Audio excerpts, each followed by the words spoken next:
అందరికీ నమస్కారం. నా పేరు బుర్ర రమాదేవి. వెలుగు జాడల్ యూట్యూబ్ ఛానల్. ఈ ఛానల్ ను అందరూ సబ్స్క్రైబ్ చేయండి, షేర్ చేయండి, లైక్ చేయండి, సబ్స్క్రైబ్ చేయండి. ఇలాంటి వీడియోలు మునుముందు మీ ముందుకు తీసుకువస్తా. నాకు సహకరించండి. నమస్కారం.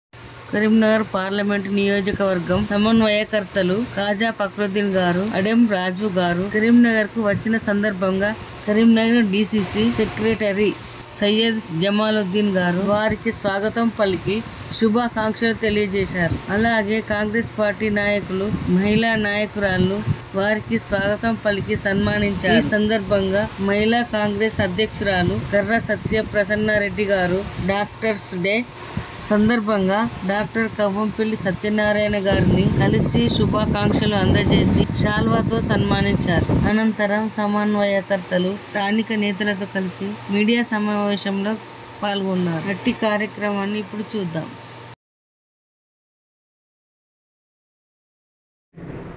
దాదాపు 9 లక్షల చిల్లర పైసలు రుణం తీసుకొని 60,000 అప్పు పోయాలంటే డబ్బు మీ అందరికీ తెలుసు. అంటే ఇదంతా ప్రజల మీద రుద్దిన భారం. ఇక మేము ఇలా ఇచ్చిన సునామీయం ఇదందరికీ తెలుసు. ప్రజలలో మంచి ఉద్దేశం రావడం జరిగింది. కాంగ్రెస్ పార్టీ ఇలా చేసే అన్ని కార్యక్రమాలకు ఒకటి కార్యక్రమానికి కాలేదు. అది కూడా రాబోయే కాలంలో నిన్ననే 4 days బ్యాక్ మా అందరికీ డిసిసి అధ్యక్షులు టీపీసీసీ కార్యవర్గం మొత్తం కూర్చున్నప్పుడు సీఎం గారు, డిప్యూటీ సీఎం గారు రాబోయే కాలంలో 2 months లో ఇస్తారని చెప్పారు. కాబట్టి ఇప్పుడు వాళ్ళు చెప్పిన ఏ మాట అయినా కూడా అన్ని తీసుకున్నారు. కాబట్టి ప్రజల్లో ఇప్పుడు మంచి పేరు ఉంది. ఆ ప్రజలలో కార్యకర్తలు చెప్పే విషయం ఏంటంటే ఇప్పుడు ప్రజలలో మంచి కాంగ్రెస్ ప్రభుత్వం మీద భరోసా ఉంది. కాబట్టి మీరందరూ రేపు 4వ తారీఖు వచ్చి ఆ మీటింగ్ సక్సెస్ చేసి ఖర్గే గారు ఏం చెప్తారో దాన్ని పాటించి రాబోయే లోకల్ పార్టీ ఎలక్షన్ మనం దాదాపు అన్ని పోస్టు మనమే మెజారిటీ దాదాపు 80% కొట్టాలని ఆశిస్తూ ఈ ధన్యవాదాలు. ఏ మండలానికి పోయినా నా నియోజకవర్గంలో మానకొండూరు కానీ శంకరపట్నం కానీ ప్రెస్ మీట్లు పెట్టి చెప్తా ఉన్నారు. మరి దానికి సిగ్గు ఉండాలి. అరే నేను చేయలేదు, వాళ్ళు చేస్తా ఉన్నారు. ఇంకొక విషయం ఏంటంటే కాంగ్రెస్ పాలనలో ప్రజలందరూ కూడా సమానంగా చూసే బాధ్యత ఉన్నది. వాళ్ళు బీఆర్ఎస్ బీజేపీయా ఇంకా వేరే పార్టీ కమ్యూనిస్టులా చూసేది లేదు. ఎవరైతే అర్హులు ఉన్నారో, నిజమైన లబ్ధిదారులు ఉన్నారో, poorest of the poor society ఇల్లు లేని వాళ్ళందరికీ ఇచ్చినాం. అదేవిధంగా టీఆర్ఎస్ వాళ్ళకు ఇచ్చినాం. టీఆర్ఎస్ లో ఉన్నటువంటి ఒక గ్రామ కమిటీ అధ్యక్షుడికి ఇచ్చినాం. దానికి పాపం ఓర్చుకోలేక మేము ఎట్లా ఇవ్వము, వాళ్ళు ఇస్తే పెట్టి తీసుకుంటామని పార్టీ నుండి సస్పెండ్ చేసినాడు ఆ విఘ్నతలైనటువంటి మాజీ ఎమ్మెల్యే. ఇట్లా ఈ కార్యక్రమాలు నడుస్తూ ఉన్నాయి. దయచేసి దాదాపుగా నా నియోజకవర్గంలో టిఆర్ఎస్ వాళ్ళు, బీజేపీ వాళ్ళు, బిఎస్పీ వాళ్ళు, కమ్యూనిస్టులు అందరూ ఇందిరమ్మ లబ్ధిదారులే. మేము పార్టీలకు అతీతంగా, మతాలకు అతీతంగా, కులాలకు అతీతంగా ఎవరు పేదలున్నారో వాళ్ళని చూసి మరీ ఇవ్వడం జరిగింది.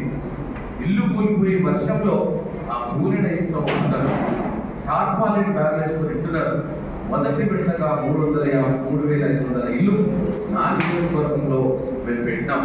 కరీంనగర్లో కూడా త్వరలోనే ఇందిరమ్మ కమిటీని ఫామ్ చేసి ఇక్కడ కూడా లబ్ధిదారులను గుర్తించి తప్పకుండా ఇస్తాం. మరి నా నియోజకవర్గంలో ఉన్నటువంటి 7-8 డివిజన్లు అక్కడ ఇందిరమ్మ ఇల్లు అక్కడ మంజూరైన మున్సిపల్ కార్పొరేషన్ కింద కొత్తగా ఒకటి కరీంనగర్ పట్టణంలో త్వరలోనే ఇందిరమ్మ ఇల్లు ప్రారంభిస్తున్నాం. కాంగ్రెస్ పార్టీ మాటనే పేద ప్రజల కోసమే ఏ కార్యక్రమం రూపొందించబడ్డా ప్రతిదీ కూడా పేదల వైపే మా యొక్క దృష్టి, వాళ్ళ పైకి తీసుకురావడమే మా యొక్క లక్ష్యం. కాబట్టి వాళ్ళ విమర్శలకు మేమేం పలికేది లేదు, మెరికేది లేదు. కరప్షన్ 10 సంవత్సరాలు అలవాటు పడ్డారు. ఇప్పుడు దొరుకుతలేదన్న ఆతృత ఎక్కువైపోయింది. ఆ ఆతృతతో విమర్శ చేస్తూ ఉన్నారు. కాబట్టి ఈ సిగ్గుమాలిన లెక్కలు పనులు మానాలి. ప్రభుత్వాన్ని ప్రశంసించకపోయినా పర్లేదు, ఈ చిల్లర మాట మానుకోవాలని టీఆర్ఎస్ నాయకులను కోరుతా ఉన్నాను. కాబట్టి మా కాంగ్రెస్ నాయకులందరినీ కూడా నేను ఒకటే కోరుతా ఉన్నా, 4వ తారీఖు నాడు ఆల్ ఇండియా కాంగ్రెస్ కమిటీ అధ్యక్షులు ఖర్గే గారు వస్తూ ఉన్నారు. దానికి మీరు అధిక సంఖ్యలో పాల్గొని ఆ సభను విజయవంతం చేయాలని కోరుకుంటూ ఇప్పుడు ఆడమన్న మాట్లాడవలసిందిగా కోరుతున్నాను.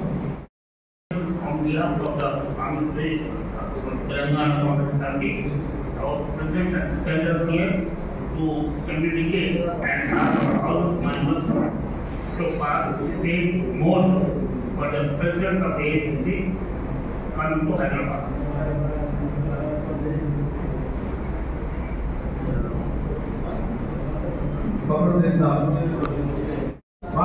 వాళ్ళే ఆ ఉన్న బీసీ నాయకులు ఏదైతుందో ఇంకో బీసీ నాయకుడికి అధ్యక్ష పదవి రాకుండా ఓట్లు పొడుస్తూ బీసీ నాయకత్వం రాకూడదు అని చెప్పేసి అధ్యక్షుడికి వేరే వాళ్ళకు కట్టబెట్టారు. మా వాళ్ళు మహేష్ కుమార్ గౌడ్ గారి బీసీ బిడ్డ రాష్ట్ర అధ్యక్ష పదవి, నేషనల్ అధ్యక్ష పదవి దళిత బిడ్డ కుల గణన చేసేటప్పుడు 42% ఇచ్చేదాకా మేము ఎన్ని పరిస్థితులలో లోకల్ బాడీస్ పోతే కూడా న్యాయం జరగదు. ఈ 42% సుప్రీంకోర్టు వారికి అడ్డంకి అయితే లేక పార్లమెంట్ లో లెజిస్లేషన్ కాకపోతే ఏదైతుందో తప్పకుండా పార్టీ ద్వారా 42% మేము బీసీలకు ఇవ్వాలన్న సంకల్పంతో ముందుకు పోతున్న సందర్భం ఇది. దేశంలో వారు డిక్లేర్ అయ్యి 2వ రోజు వారు చర్చ నడుస్తూ ఉంటే మోడీ గారు ఏదైతుందో సడన్ గా కుల గణన చేపడతామని చెప్పడం జరిగింది. కుల గణనను దూషించిన ఆయన కులాలతో చించి పెడతారా, కుల గణన ఏంటి అని మాట్లాడినాక పార్లమెంట్ లో సడన్ గా చేంజ్ చేసి కుల గణన చేపడతామంటే కాంగ్రెస్ ఇచ్చిన నినాదాన్ని కాంగ్రెస్ చేసే పనినే మోడీ ఏదైతుందో చేయాలని నిర్ణయం చేసుకునడానికి ప్రజాస్పందన కాంగ్రెస్ చెప్తుంది చూసి చేయడం జరుగుతా ఉన్నది. కాబట్టి బీసీ బిడ్డలు, దళిత బిడ్డలు, మైనారిటీ బిడ్డలు ఒక్కటి అండర్స్టాండ్ చేసుకోవాలి, మీకు కాంగ్రెస్ పార్టీ అన్న తప్ప ఇంకే పార్టీ కూడా బీజేపీ టిఆర్ఎస్ ఎన్నడూ కూడా ఏదైతుందో బీసీలను కానీ దళితులను కానీ మైనారిటీలను కానీ హక్కున చేర్చుకునే పార్టీలు కావు, రాష్ట్ర అధ్యక్ష పదవి ఇచ్చే పార్టీలు కావు, నేషనల్ అధ్యక్ష పదవి ఇచ్చే పార్టీలు కావు. వాళ్లకు రిజర్వేషన్లు 42% లాంటి సబ్జెక్టు ఫుల్ఫిల్ చేసే పార్టీలు కావు. కాబట్టి ఈ రోజు తప్పకుండా కాంగ్రెస్ పార్టీని చాలా పెద్ద ఎత్తున లోకల్ బాడీసే